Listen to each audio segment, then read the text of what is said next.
साथियों नमस्कार, मैं अभिषेक फिर से आपका अपने इस YouTube चैनल पर स्वागत करता हूं, जिसका नाम द ओमेगा क्लासेज है।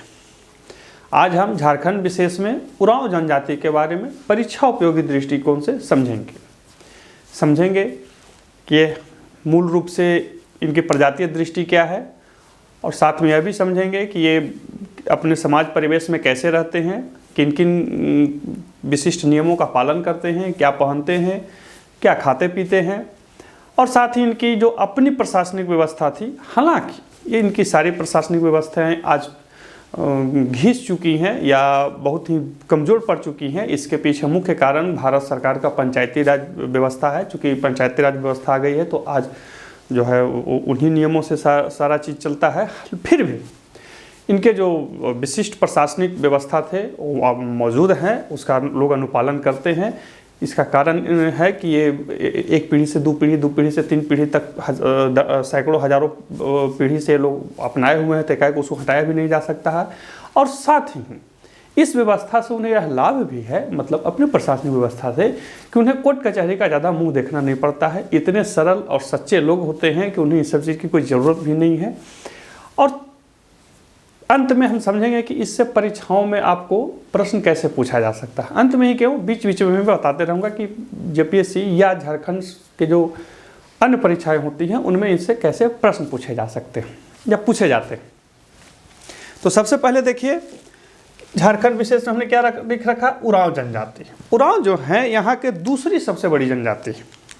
पहली संथाल है और दूसरा यहाँ उरांव।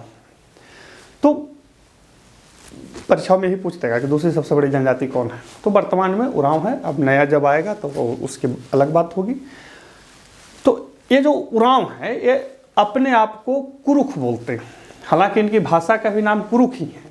और उरांव जो है इन्हें अन्य लोगों के द्वारा, जो बाहरी लोग थे उनके द्वारा इनका नामकरण उरांव किया गया है। हालांकि आज ये पूरे क्षेत्र में, पूरे समूह में, समाज में उरांव के नाम से ही जाने जाते हैं, लेकिन ये अपने आप को कुरुख कहते हैं और इनकी भाषा का भी नाम कुरुख ही, ठीक है। ये मूल रूप से द्रविड़ समूह से संबंध रखते हैं। इनकी भाषा और इनकी प्रजातीय दृष्टि भी द्रविड़ समूह से ही आती है। देखिए हमने लिख रखा है, यह अपने आप को कुरुख कहते हैं और इनका नाम उरांव गैर आदिवासियों द्वारा प्रदान किया गया है।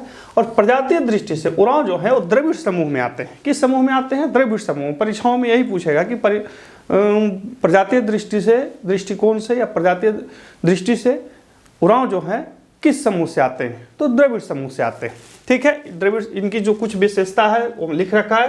त्वचा का रंग गहरा भूरा होता है, काला नहीं होता, याद रखिएगा, गहरा भूरा होता है। बाल काले होते हैं, आंखें भी काली होती हैं, नाक चौड़ी, सिर लंबा तथा कद छोटा होता है। ये इनकी प्रजातीय विशिष्टता है, ये इनकी प्रजातीय विशेषता है। हालांकि ये परीक्षाओं में नहीं पूछेगा, लेकिन मैंने इनकी प्रजातीय विशेषता लिख दी ताकि आपको समझने में आसानी हो। दूसरा क्या है कि जब इनके बारे में आप पढ़ेंगे, समझेंगे, तो इनके टाइटल से ही समझ में आ जाएगा कि ये किस जनजाति के हैं। हालांकि कभी कभी कन्फ्यूज़न होता है, लेकिन फिर भी यदि आपने थोड़ा ढंग से देख लिया है तो आपको इनके टाइटल से ही समझ में आ जाएगा कि ये किसके हैं। उरांव है, मुंडा है, ये सब समझ में आता है। तो आगे देखते हैं, इनका जो मुख्य जमाव है, हमने देखिए क्षेत्र वाइज लिख दिया है। ऐसे तो जिला वाइज लिखा है कि रांची, गुमला, सिमडेगा, लोहरदगा, पलामू, लातेहार इत्यादि में इनका फैलाव है। लेकिन यदि क्षेत्र परीक्षाओं में पूछे तो इनके सबसे ज़्यादा जो झारखंड में फैलाव है या जो जमाव है वो छोटा नागपुर प्रदेश में। ध्यान रखिएगा, छोटा नागपुर प्रदेश में इनका सबसे ज़्यादा फैलाव है।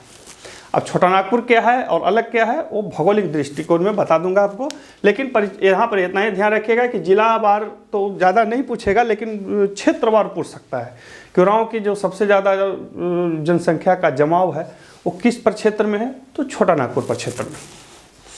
अब देखिए इनकी भाषा, हमने इनके बारे में देख लिया। अब इनकी भाषा, हमने पहले ही बताया कि इनकी भाषा का नाम कुरुख है या उरांव कह सकते हैं। इनकी भाषा का भी नाम वही है।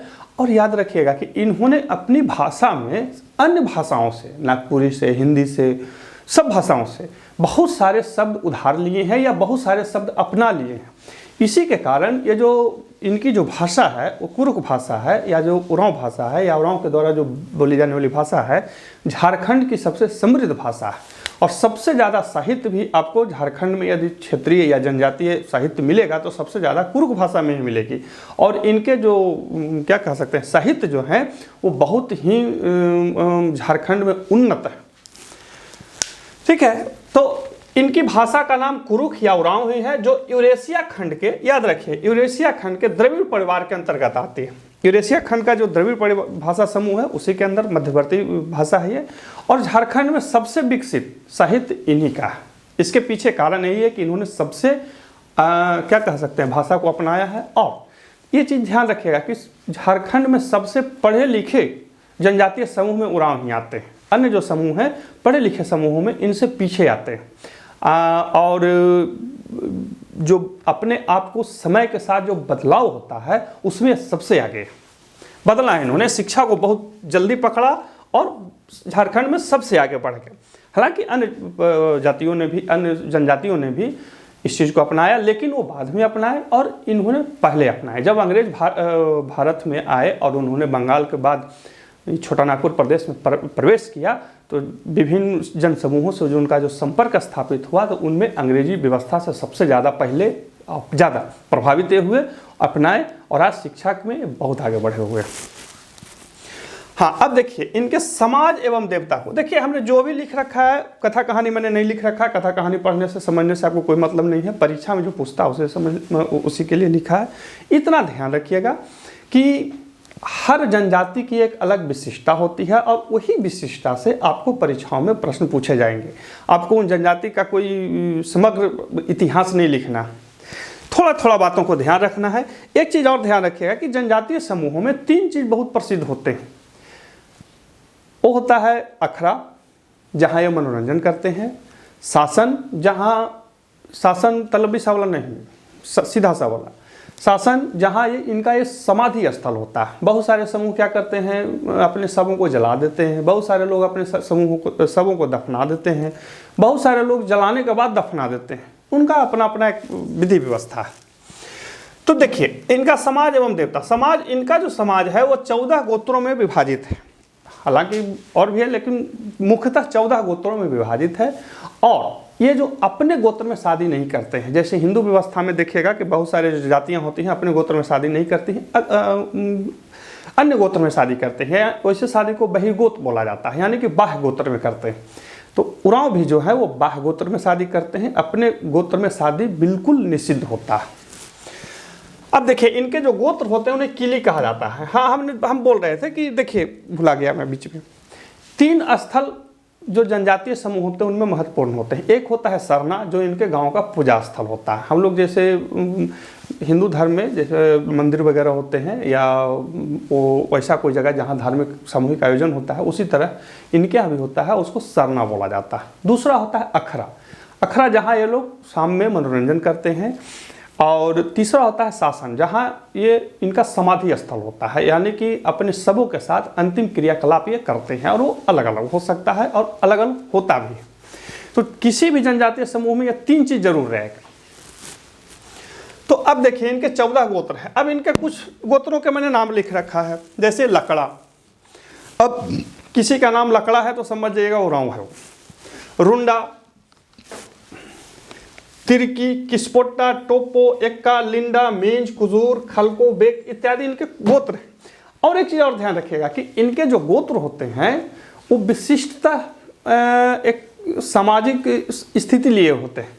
मान के चलिए कि किसी एक गोत्र में कोई खास पशु को मारना या वध करना निषिद्ध है, नहीं करेगा, तो फिर उसका शिकार नहीं करेंगे। जबकि ये जनजातीय हैं, शिकार पर ही जीवित रहते थे एक समय में, फिर भी ये शिकार उसका नहीं करेंगे। जैसे एक उदाहरण मैं बता देता हूँ, जैसे कच्छप। कच्छप एक गोत्र है। अब कच्छप जो है कछुए का शिकार नहीं करेंगे, ठीक है। ऐसे उरांव में शायद जहाँ तक मेरे ध्यान है ये मंकीज, बंदर का शिकार नहीं करते हैं। लेकिन इसके अलावा इनका जो गोत्र होता है उसमें कोई एक पशु पवित्र होता है। याद रखिएगा, कोई एक पशु पवित्र होगा और उस पशु का यह शिकार नहीं करेंगे, ठीक है। तो मान के उदाहरण मैंने आपको बताया कि जैसे कच्छप। कच्छप जो है एक कछुए का शिकार नहीं करेंगे, समझ रहे हैं। इतना इन लोग का एक विकसित सामाजिक स्थिति होता है। इनमें अपने गोत्र में विवाह पूर्णतः प्रतिबंधित है, अर्थात अपने गोत्र में शादी नहीं करते, हमने तो पहले ही बताया। और इनके देवता, इनके जो देवता होता है धर्मेश अथवा धर्मी जो है इनके सबसे प्रमुख देवता है। ये परीक्षाओं में आपसे पूछ लेगा कि उरांव के सर्व प्रमुख देवता हैं तो धर्मेश अथवा धर्मी। ये जो धर्मेश अथवा धर्मी जो इनके सबसे प्रसिद्ध या सबसे पूज्य देव हैं वो सूर्य के प्रतीक हैं, जीवन और शक्ति के प्रतीक हैं। और इस रूप में मतलब जीवन और शक्ति के रूप में ये सूर्य के समान है। जैसे अन्य देवता अन्य जनजातियों में सिंगा बोंगा होता है तो उन्हीं के समान है ये, और ये सूर्य के प्रतिरूप है। इनके और भी देवता होते हैं जैसे मरांगुरु। मरांगुरु का मतलब ही होता है पहाड़ देवता। ठाकुर देव, ठाकुर देव का मतलब हो गया गांव का देव।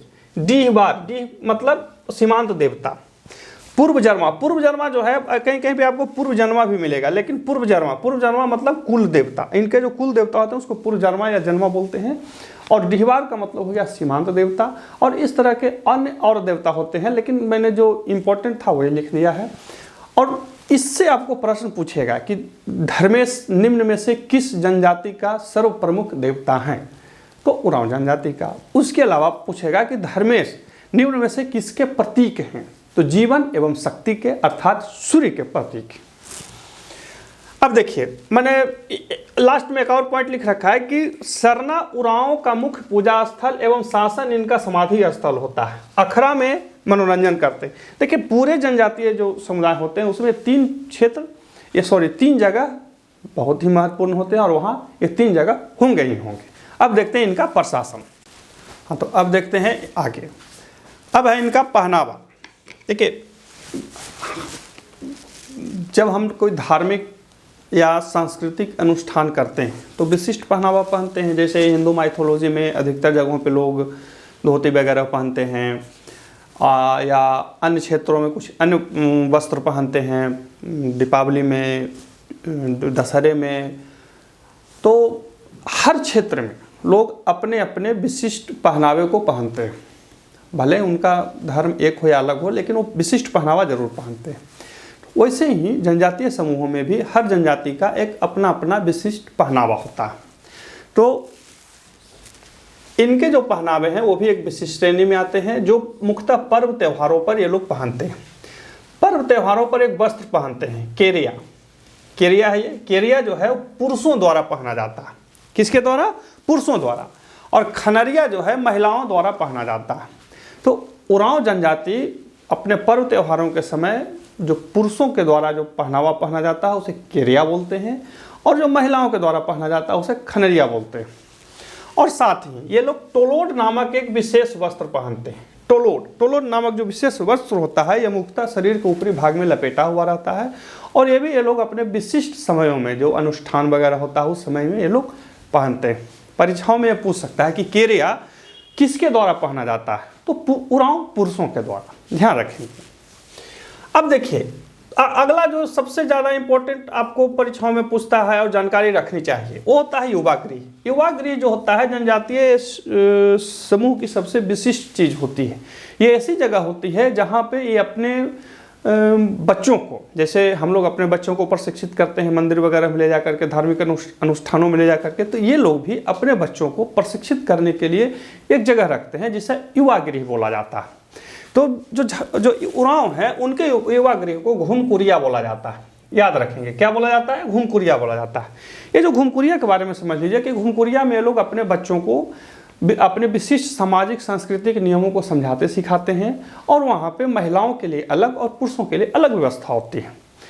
इस प्रकार के युवा गृह में जो सदस्यता होती है वो मान के चलिए कि 10 से 11 वर्ष की आयु में प्रारंभ होती है। यानी कि 10 से 11 साल के जो बच्चे होते हैं उसमें जाते हैं, और जैसे ही उनकी शादी हो जाती है तो वो फिर बाहर आ जाते हैं या उनकी सदस्यता समाप्त कर दी जाती है। और इस युवा गृह में जो सिखलाने वाले समझाने वाले लोग होते हैं उनको कुछ न कुछ अभिभावकों के द्वारा पारितोषिक दिया जाता है, जो मुख्यतः वस्तु के रूप में होता है, मुद्रा के रूप में नहीं होता, मुख्यतः वस्तु के रूप में होती है। और उसी से उनका फिर कार्य रोजगार चलता है और अन्य कार्य भी करते हैं। अब ये लोग करते क्या हैं, तो प्रारंभ में ये लोग मुख्यतः शिकारी हुआ करते थे, बाद में ये लोग अर्ध शिकारी बने, मतलब शिकार भी करते थे और कृषि कार्य भी करते थे। कालांतर में ये लोग मुख्यतः कृषक बने हैं और आखेट करते हैं।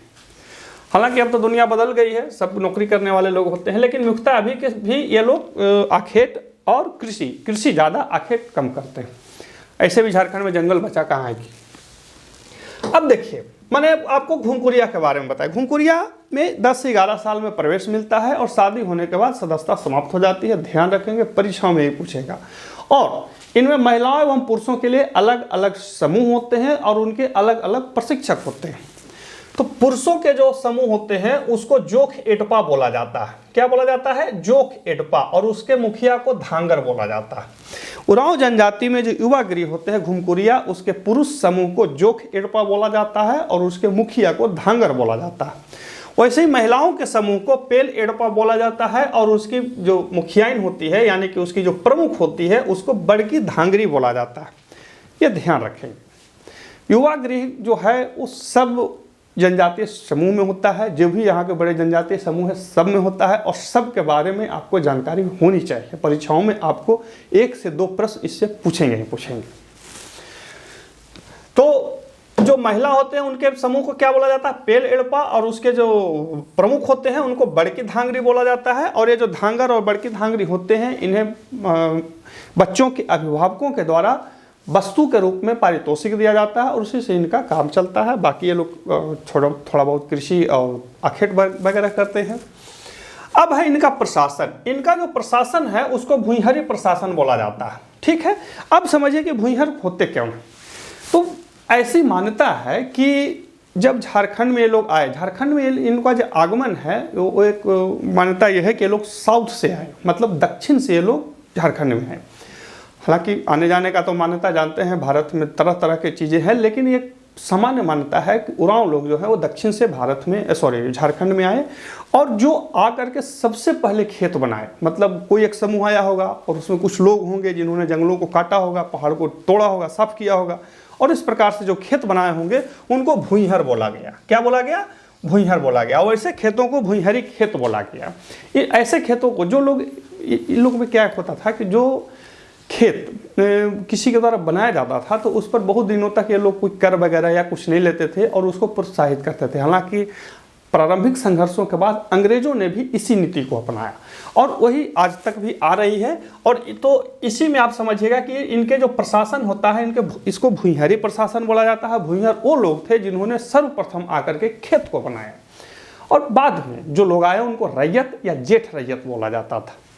लिखा नहीं है, मैंने बता दिया कि जो प्रारंभिक खेत बनाए उनको भुइंहर बोला जाता था और वैसे खेतों को भुइंहरी खेत कहा जाता था। जब हम लोग यहाँ के लोकल प्रशासन को अंग्रेजों के साथ वाले में पढ़ेंगे तो फिर वहाँ समझाऊंगा मैं। अभी सिर्फ और सिर्फ ये बता दे रहा हूँ कि क्या होता है परीक्षाओं में, ताकि कन्फ्यूजन न हो।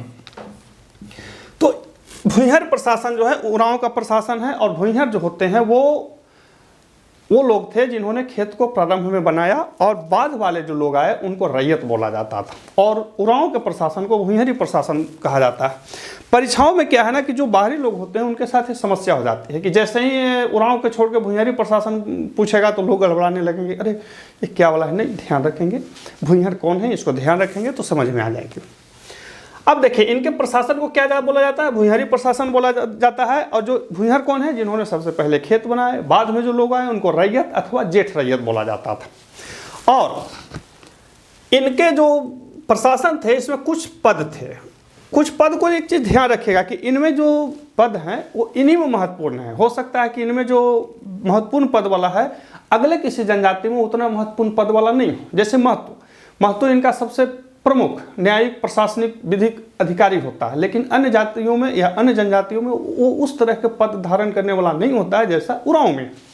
तो उरांव में देखते हैं, उरांव में जो महतो होता है वो गांव का एक तरह से मुखिया होता है। समस्त शासनिक प्रशासनिक जो कृत्य होते हैं उसके लिए वो उत्तरदायी होता है। हालांकि उसको कोई पारितोषिक नहीं मिलती है, लेकिन उसे कुछ खेत वगैरह मिल जाते हैं ताकि वो कुछ विशिष्ट कार्य कर सके या अपना कुछ कर सके। और वह पंचायत देखिए, पंचायत मतलब 10-20 गांव का पंचायत नहीं है। गांव में 5 बुजुर्गों की एक पंच होती है।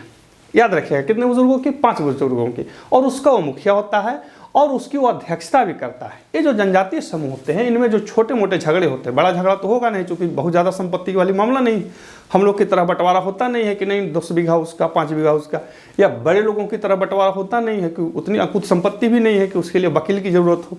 इनके जो झगड़े होते हैं छोटे छोटे झगड़े होते हैं, शादी विवाह का झगड़ा, कुछ शिकार वगैरह का झगड़ा, या कुछ घर बनाने में, इनका घर भी बहुत दूर दूर होता है तो उसमें थोड़ी बहुत झंझट हुई तो उस झगड़े को ये लोग बैठ करके सुलझा लेते हैं और कोर्ट कचहरी नहीं जाना पड़ता है। और इसके कारण इनकी जो विशेषता है या इनकी जो विशिष्टता है इसी से झलकती है। तो इनका जो पंच, याद रखिएगा, जो पंचायत जो होता है उसको पंचोरा बोला जाता है, मैंने लिख दिया, उरांव के पंचायत को पंचोरा बोला जाता है। पंचोरा का मतलब हो गया जहाँ 5 लोग बैठ करके न्याय निर्णय करते हैं और अधिकतर मामलों का निपटारा वहीं कर लेते हैं। यदि गांव से मामला नहीं निपटा तो पढ़ा राजा के पास जाता है। इनके जो पढ़ा राजा होते हैं वो 7, 12, 21, 22 गाँवों पर बनते हैं और उनका जो निर्णय होता है वो सर्वमान्य होता है और अंतिम होता है। तो देखिए इनका जो महत्व होता है वो सबसे प्रमुख अधिकारी होता है। याद रखिएगा, उरांव व्यवस्था में सबसे बड़ा विधिक या प्रशासनिक जो अधिकारी होगा गांव में वो महतो होते हैं। पाहन जो होते हैं इनके गांव के पुजारी होते हैं। पुजार जो होते हैं 2-4 गांव के पूजा करने वाले लोग होते हैं। पूजा मतलब इनका धार्मिक अनुष्ठान, विशिष्ट जो अनुष्ठान होते हैं उसको निष्पादित करने वाले। और अंत में उरांव के जो पंचायत होता है उसको पंचोरा बोलते हैं, मैंने पहले भी बोला। और साथ ही याद रखिएगा कि भुईहरी व्यवस्था में 7, 12, 21 या 22 गांव पर एक पढ़ा बनता है जिसका मुखिया या जिसका जो मालिक होता है या जिसका सर्वप्रमुख जो होता है पढ़ा राजा होता है। हालांकि पढ़ा राजा का जो पद होता है चुन करके होता है और उसको भी कोई पारितोषिक वगैरह नहीं मिलती है, लेकिन ऐसा इन्होंने सामाजिक व्यवस्था बना रखा है कि गाँव में समस्या को सुलझा लेना है जिसका मुखिया महतो होता है और वहाँ जो पंच बैठते हैं उनको पंचोरा बोला जाता है। और वहाँ से यदि मामला नहीं सुलटा तो पढ़ा राजा के पास जाएगा और पढ़ा राजा समस्त बात को सुनते हुए जो निर्णय देगा सबको मान्य होगा। और यही इनका छोटा मोटा और साधारण सा प्रशासन है और एकदम सरल प्रशासन है और इनके प्रशासन को भुईहरी प्रशासन बोला जाता है। तो ठीक है, ये था हमारे उरांव जनजाति के बारे में परीक्षा उपयोगी दृष्टि से और एकदम क्या कह सकते हैं इनिशियल बातें, और इतना ही आपको परीक्षाओं में पूछता है। और इसके अलावा मैं बहुत सारे जो खंड होते हैं सबके लिए अलग अलग वीडियो लाया हूँ, आप देख सकते हैं। फिर मिलते हैं अगले वीडियो में, तब तक के लिए नमस्कार।